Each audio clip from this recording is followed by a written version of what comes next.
Trump ने भारत पर भी अपना टैरिफ वार छेड़कर उसे मन मुताबिक डील पर राजी करने की प्लानिंग में जुट गए हैं। इसके लिए लगातार वे कई महीनों से मेहनत भी कर रहे हैं। ट्रंप ने पहले भारत को रूस से अलग करने की कई कोशिशें की।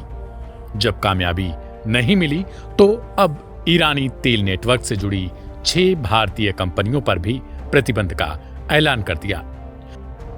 यानी एक तीर से 2 शिकार। इस पूरे घटनाक्रम पर बारीकी से नजर रख रहे डॉक्टर ब्रह्मदीप आलूने का मानना है कि ईरान की तेल व्यवस्था को ट्रंप बेहद हल्के में ले रहे हैं। उनके मुताबिक अगर अमेरिकी राष्ट्रपति डोनाल्ड ट्रंप यह सोचते हैं कि 6 भारतीय कंपनियों पर प्रतिबंध लगाकर वो ईरान के तेल नेटवर्क को ध्वस्त कर देंगे, तो शायद वो तस्वीर का सिर्फ एक हिस्सा देख रहे हैं। दरअसल ईरान का तेल व्यापार आज किसी एक देश का मोहताज नहीं। इसके पीछे एक अंतर्राष्ट्रीय गठजोड़ है जिसमें अमेरिका के रणनीतिक साझेदारों से लेकर उसके विरोधी तक शामिल हैं। ताजा आंकड़े बताते हैं कि दुनिया के 27 देशों की भागीदारी से ईरान का तेल साम्राज्य फल फूल रहा है। खास बात यह है कि अमेरिका के दोस्त कहे जाने वाले देश जैसे संयुक्त अरब अमीरात भी इस व्यापार में बड़ी भूमिका निभा रहे हैं। फुजैरा और जेबेल अली जैसे अत्याधुनिक बंदरगाह न केवल ईरानी तेल के ट्रांजिट हब बन चुके हैं बल्कि खुलेआम अंतर्राष्ट्रीय प्रतिबंधों की अनदेखी कर रहे हैं। वहीं चीन, जो अमेरिका का सबसे बड़ा प्रतिस्पर्धी है, ईरानी तेल का सबसे बड़ा खरीदार भी है। जनवरी से जून 2025 तक ईरान ने औसतन रोज 16.7 लाख बैरल तेल निर्यात किया, जिसमें से 92% हिस्सा चीन और 6% यूएई को गया। Aim right, achieve big. At KR Mangalam University, we provide you the platform to turn your dreams into reality. At KR Mangalam University. Iran के तेल व्यापार का पूरा तंत्र बेहद संगठित, रणनीतिक और टेक्नोलॉजिकल रूप से उन्नत है। चीन के झोशान, किंगदाओ और चांगझोउ जैसे बंदरगाह इस नेटवर्क के हिस्से हैं, जो ईरानी तेल को गुप्त तरीकों से रिफाइन करते हैं और ट्रांसपोर्ट करते हैं। बिचौलिए अक्सर इस तेल को मल्टीपल सोर्स से आया दिखाकर सिंगापुर, मलेशिया और इंडोनेशिया के रास्ते चीन पहुंचाते हैं। इस पूरे रूट में मालदीव, जोहोर, जलडमरू मध्य और सुमात्रा जैसे सामरिक स्थानों का उपयोग होता है। इस बात के पर्याप्त सबूत हैं कि ईरान अंतर्राष्ट्रीय प्रतिबंधों से बचने के लिए ship to ship transfer, flag switching और AIS ट्रैकिंग बंद करने जैसे तकनीकों का उपयोग करता है। ट्रंप ईरान को आर्थिक रूप से घुटने पर लाने की कोशिश कर रहे हैं, लेकिन हकीकत यह है कि तेल की मांग, राजनीतिक हित और भौगोलिक लोकेशन ने मिलकर ईरान के तेल तंत्र को लगभग अजेय बना दिया है। चीन को सस्ती कीमत पर मिलने वाला ईरानी तेल न सिर्फ बीजिंग के लिए फायदेमंद है, बल्कि यह अमेरिका के प्रतिबंधों की प्रभावशीलता पर भी गंभीर सवाल खड़े करता है। इस पूरे जाल में एक और नाम है पाकिस्तान। ट्रंप प्रशासन भले ही पाकिस्तान को ईरानी नेटवर्क के खिलाफ साझेदार मानता हो, लेकिन जमीनी हकीकत इसके उलट है।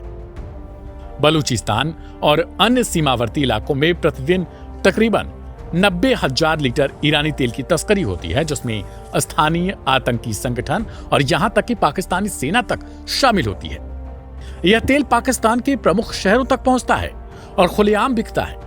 अमेरिका जहां भारत पर दबाव डाल रहा है कि वह ईरान से दूरी बनाए, वहीं ट्रंप के सबसे करीबी सहयोगी उसकी नीति को विफल करने में लगे हैं। खर्ग द्वीप से चीन तक ईरान तेल का सफर और पाकिस्तान की भूमिका यह दिखाते हैं कि ट्रंप के प्रतिबंध सिर्फ कागजों पर असरदार हैं। असल दुनिया में ईरान का तेल साम्राज्य समुद्र की लहरों पर सवार होकर दुनिया के सबसे शक्तिशाली देशों की बंदरगाहों में उतर रहा है और ट्रंप प्रशासन इससे अनजान बना है।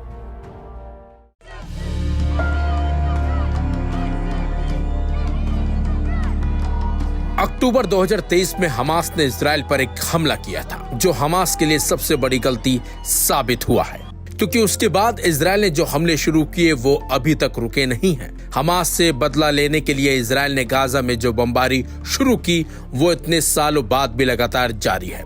इस बमबारी का खामियाजा फिलिस्तीनियों को भुगतना पड़ रहा है। अब तक इजरायली हमलों में 60,000 से ज्यादा फिलिस्तीनी मारे गए हैं, लेकिन इजरायली हमलों की वजह से गाजा खंडर में अब तब्दील हो चुका है। लोगों के घर उजड़ गए हैं। लोगों को जितनी मदद चाहिए उनको उतनी मदद पहुंच नहीं रही है। गाजा वासियों को खाना नहीं मिल रहा, जिसकी वजह से वहां भूखमरी फैल रही है और लोगों की मौतें हो रही हैं। सबसे बुरी हालत तो महिलाओं और छोटे छोटे बच्चों की हो गई है। हर 3 घंटे पर एक बच्चे की मौत हो रही है। त्राहिमाम मच रहा है, दिल किसी का पसीज नहीं रहा। 90% घर जमींदोज हो चुके हैं। टेंट में बूढ़े और बच्चे दिन गिन रहे हैं। खाने के लिए कुछ नहीं बचा, लेकिन फिर भी अकाल या भूखमरी घोषित नहीं हो सकती। Integrate food security phase classification की 3 शर्तों में एक शर्त यह है कि हर 10,000 की आबादी में 5 बच्चों की मौत रोज हो, तभी अकाल घोषित होगा। फिलिस्तीनियों की आबादी लगभग 20 लाख है। इस लिहाज से जरूरी संख्या 1000 बैठ जाती है। इजराइल ने नाकेबंदी में ढील दी, लेकिन 2 करोड़ की आबादी तक राशन पहुंचना इतना आसान नहीं है, खासकर तब जब राशन के ट्रक की तरफ बढ़ते हाथों पर गोलियां चल जाती हैं। गाजा के 90% हिस्से पर इजरायली सेना की नजर है और वो किसी भी शक का सफाया करने में यकीन रखते हैं, चाहे बच्चे मरे या फिर बूढ़े। Aim right, achieve big. At KR Mangalam University, we provide you the platform to turn your dreams into reality. At KR Mangalam University. अब सवाल उठता है कि आईपीसी ने भूखमरी की घोषणा क्यों नहीं की। संयुक्त राष्ट्र विश्व खाद्य कार्यक्रम का कहना है कि गाजा का भूखमरी संकट हताशे के स्तर तक पहुंच गया है। इस महीने अब तक 82 लोग कुपोषण से मर चुके हैं। कुपोषण से मरने वालों में 24 बच्चे भी शामिल हैं। आईपीसी ने इससे पहले 2004 में सोमालिया को भूखमरी से पीड़ित घोषित किया था। इसके बाद 2017 और 2020 में सूडान के खास हिस्से को अकाल पीड़ित घोषित किया गया। आखिर आईपीसी किसी इलाके को भूखमरी में मानता कब है? जब ये 3 शर्तें आपको बताते पूरी होती हैं। चलिए हम आपको अब बताते हैं वो शर्तें कौन कौन सी होती हैं। 20% घरों में खाने की बहुत कमी हो, यानी लोग भूखे रहें। 6 महीने से 5 साल के 30% बच्चों में गंभीर कुपोषण हो। 15% बच्चे इतने कमजोर दिखें कि ऊपरी बाजू कंकाल जैसा दिखाई दे। प्रति 10,000 की आबादी में से कम 2 लोग या 4 लोग रोज भूख या बीमारी से मरे। गाजा की आबादी के हिसाब से हम 1000 बच्चों की रोजाना मौत चाहते हैं। ये है आईपीसी के नियम जो वो बता रहा है। तब ये तय करेंगे कि भूखमरी की स्थिति है। और दूसरा सवाल ये उठता है कि ये डेटा कौन जुटाए। हम ये तो जानते हैं कि हर दिन 80 लोग मारे जा रहे हैं, लेकिन बम से मर रहे या भूख से वे कौन तय करेगा। आपको बता दें, गाजा पट्टी का मुख्य अस्पताल इजरायली बमबारी में मैदान बन चुका है। जो अस्पताल बचे हैं वहां इलाज के लिए दवा नहीं है। गाजा की 90% आबादी विस्थापित है। विदेशों से राहत भरे टैंकर इजराइल समंदर में ही रोक रहा है, ऐसा दावा किया जा रहा है। ऐसे में हम एक मानवीय त्रासदी की तरफ बढ़ रहे हैं। लेकिन अब सवाल उठता है कि इजराइल जिस तरीके से हमले कर रहा है वो कौन रोकेगा, कौन रुकवाएगा। और गाजा में जिस तरीके से हालात बिगड़ रहे हैं